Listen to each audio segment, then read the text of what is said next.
Goeiemorgen familie. Goeiemorgen familie. Ek hoop vertrou dat het goed gaan met u, dat die Here u ryklik hier gedra het en dat u 'n goeie nagrus gehad het. Ek gaan vandag wees ek het 'n boodskap gekry dat Church Connect se 2 keyboards is gesteel vandag.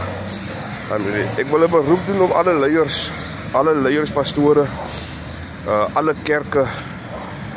Dierbare, as u hoor van mense wat hierdie goed wil verkoop, kom ons help mekaar. Kom ons help mekaar in die koninkryk en breek mekaar af hier. Amen. Kom ons meld dit aan by die polisiestasie of probeer vir Pastor John Maralak in die hande kry, sodat hulle hierdie goed kan terugkry. Dit is goed wat waardevol is, dierbares. Goed wat nie bietjie geld is. Kom ons help mekaar en kom ons help vir Pastor John Maralak hierdie goed terugkry.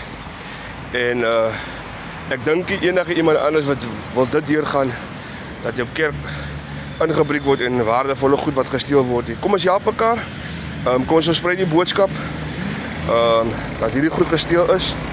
En kom ons breek nie mekaar af in die koninkryk nie, maar kom ons bou en stig mekaar in die Here seën. Kom ons help vir Pastor John Maralak, maak kontak met hom. Church Connect.